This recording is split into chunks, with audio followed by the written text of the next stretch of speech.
जो श्राप और वरदान दोनों देता हूँ, नहीं, मैं वो हूँ जो श्राप और वरदान से ऊपर हो करके ऐसा आशीर्वाद देता हूँ कि दिया हुआ कभी वापस नहीं लेता। मैं अपना दिया हुआ आशीर्वाद वापस नहीं लेता, उस परंपरा को नहीं। भगवान भोलानाथ जी ने कहा कि मेरी परंपरा में वापस करना नहीं है। प्रसन्न हो गए तो आशीर्वाद दे दिया और नाराज हो गए तो वापस ले लिया। विद्या पढ़ा दिया और अंत में श्राप भी दे दिया कि जा, समय पर ये विद्या तेरे काम नहीं आएगी। ऐसा भी कहा, ऐसा भी कहा, लेकिन महाराज जी की धारा में कहा वो मैं अब नहीं कहूंगा कि जो विद्या मैंने दिया है काम नहीं आएगी। नहीं, काम तो आएगी। वापस जो है दंड देने का विधान महाराज जी का नहीं है, वरदान देने का विधान है, लेकिन श्राप देने का वरदान नहीं है। अगर कोई कष्ट किसी को प्राप्त होता है तो केवल सिखाने समझाने के लिए एक आशीर्वाद तुम्हें आसमान पर फेंक सकता है, उससे अलग होते ही तुम नीचे आ गए, फिर उसी आशीर्वाद के साथ एक हो जाओ, देखो कहां जाते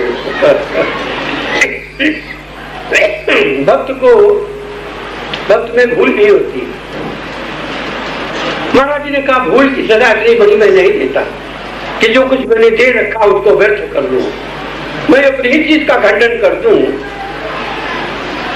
भक्त उसे भूल होती रहती, भूल होती रहती है। केवल भक्त स्वीकार कर लेता है कि भूल हो गई, बात खत्म हो गई। नहीं तो बड़े बड़े आचार्यों विद्वानों ने कहा इतनी बात कहने पर सारे कर्म का फल क्या होगा? का कुछ नहीं, सारे कर्म का फल जितना है मैं फाड़ के फेंक देता हूँ। केवल एक बात कहो कि मुझसे भूल हो गई, बात खत्म हो गई। जब भूल हो गई तो बात खत्म हो गई। बस इतने ही का खेल है भगवान के यहाँ। बाकी आशीर्वाद आज भोलानाथ जी महाराज ने दिया है, उनके विरुद्ध भी चले हैं लोग, उन्हें कष्ट भी हुआ है। हमने कहा महाराज दंड कीजिए, का दंड का विधान नहीं है। दंड का विधान शंकर में है। भगवान शंकर में क्रोध आता तो दंड का विधान जागृत होता है। मैं तो भोलानाथ बन के आया हूँ मैं भोला भाला बन के आया हूँ भोले भाले भक्तों को देने के लिए। दंड का विधान नहीं है। प्रणाम करो, आशीर्वाद ले जाओ, ऐसा आशीर्वाद जिसमें कि दंड कभी और कभी अनुभव होता है कि कोई भूल हो गई तो भूल सरकार के सामने कहने में और ना भी भूल हो तो आशीर्वाद फलित अगर करना है तो आशीर्वाद फलित हमेशा होता रहे, उसका क्या उपाय है महाराज? तो भगवान से कहते रहो कि भूलें होती है, भूल हो जाती है, ना भी भूल हो तुम भी कहो कि भूल हो जाती है। एक बार मुझे डांट पड़ी इसी बात पर, आज तू याद करके बता कि सवेरे से 2 बजे रात तक में कोई तूने भूल किया है कि नहीं? तो मैंने हिसाब लगाया सवेरे से रात तक का, हमने कहा महाराज मुझे याद तो नहीं आता मैंने कोई भूल की है। अभी की घड़ी तक कोई भूल हुई है कि नहीं मैं सुनना चाहता हूँ। मैंने कहा महाराज अभी तक तो कुछ समझ में नहीं आता मैंने कोई भूल की है। कहा मेरे सामने कहता है कि भूल नहीं की, ये सबसे बड़ी भूल है।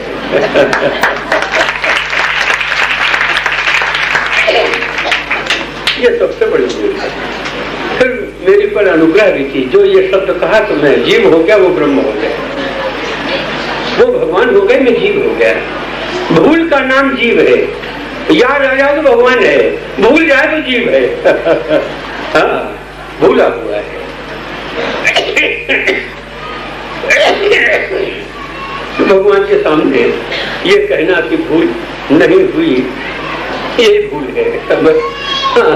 इसलिए भूल को ना भी हो तो स्वीकार करते रहो। दरबार में जो पढ़ाई हुई महाराज जी के यहाँ बड़ी कड़ी पढ़ाई थी। वो दिन को कहते थे कहो रात है, अब दिन दिखाई पड़ता रात कैसे कहे भाई। एक भक्त ने उधर जाके कहा आके फोड़ डाले क्या?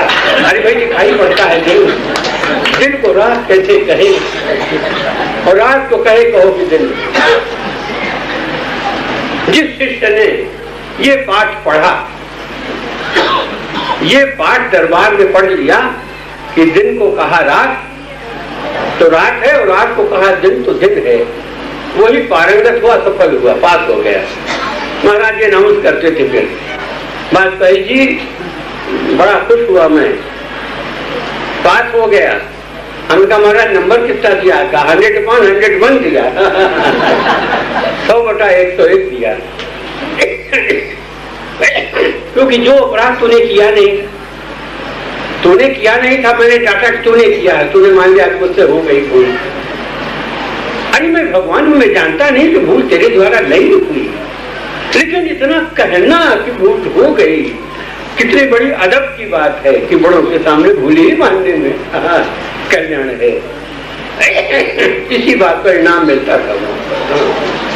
क्यों किया तूने ये काम? मैंने तो किए नहीं। और लोग सफाई देते तो मैंने तो किए नहीं। महाराज आप पूछ लीजिए, बिटला आप पूछ लीजिए गुड्डू से, हमने तो किए ही नहीं। वो किसी से पूछने की आवश्यकता ही नहीं। और बराबर तो कहे जाता है मैंने भूल नहीं किया, भूल पर अरे इतनी भूल न कर तो ज्यादा अच्छा।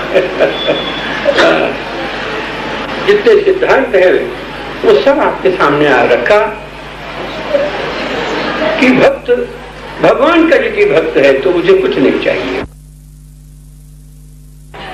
और तब करने के बाद एक रावण हो गया, एक कुंभकर्ण हो गया। अरे कैसे हुआ? जब भगवान ने कहा होगा आकर के कि मांगो, कितना सुंदर भगवान, इतना सुंदर भगवान देखने के बाद उसने भगवान के अलावा अतिरिक्त कुछ और मांगा कैसे होगा? ये मेरे खोपड़े में नहीं आता। कैसे मांगा होगा? मुझे लंका चाहिए, मुझे सोने की लंका चाहिए। अरे इतना खूबसूरत, इतनी सुंदरता सामने खड़ी हुई है कि जरा सी सुंदरता सामने आती है तो धर्म अधर्म उचित अनुचित सब आदमी भूल जाता है। और भागवत से मेरे प्रत्यक्ष देख करके हजारों साल के बाद हट उसका बना रहा होगा कि मैं भगवान से ये मांगू का।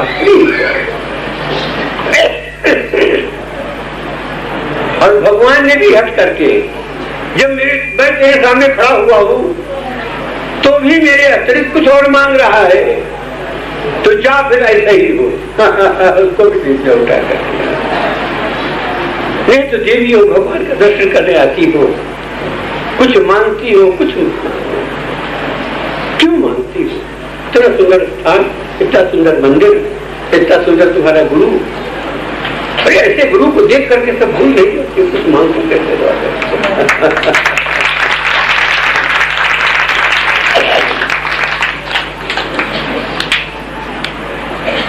बस उमंग आ रही थी कि कुछ करेंगे, जी भर के करेंगे कि आज इतना आनंद मंगल क्यों हो रहा है। मेरे यहाँ कोई शादी विवाह नहीं है, मुड़न छेदन नहीं है, कोई बच्चा नहीं पैदा हुआ है,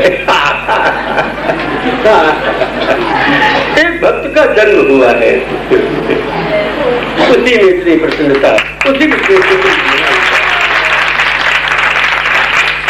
और भक्त भी सोने चांदी का नहीं पैदा हुआ, भक्त भी सोने चांदी का नहीं है। हाँ, कपड़े लत्ते का नहीं है, बाहर के वैभव का नहीं है, वो सब उतार के हमको दे चुका है, सब चढ़ा चुका है हमारे ऊपर। अभी भी हार पहनाए तो नोट टके हुए थे, 10-10 रुपए के नोट उसमें लगे हुए। अरे क्या बात है, सब चढ़ा दिया। तो सब चढ़ा चुका है। इस कोटि का भक्त कभी कभी पैदा होता है, कभी कभी सत्य में पैदा होता है। इन्हीं के द्वारा भगवान का प्रकाश होता है, इन्हीं के द्वारा संसार में भगवान रहता है। इन्हीं के लिए भगवान आता है, इन्हीं के लिए भगवान आता है, इन्हीं के बुलाए भगवान स्वयं पृथ्वी मंडल पर आता है। और जब आता है तो सबका कल्याण होता है। इसी भक्त का संकल्प है, ये भक्त का ही संकल्प है कि सर्वे भवन्ति सुखिनः, सब सुखी हो।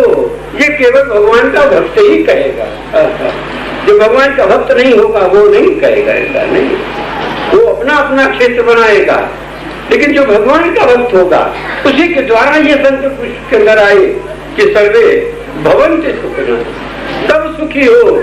सबका कल्याण हो, ऐसा कल्याण करने वाले भक्त का जन्म जब होगा तो भगवान के यहाँ प्रसन्नता बनाई जाती है। तो हम लोग तो प्रसन्न है ही नहीं।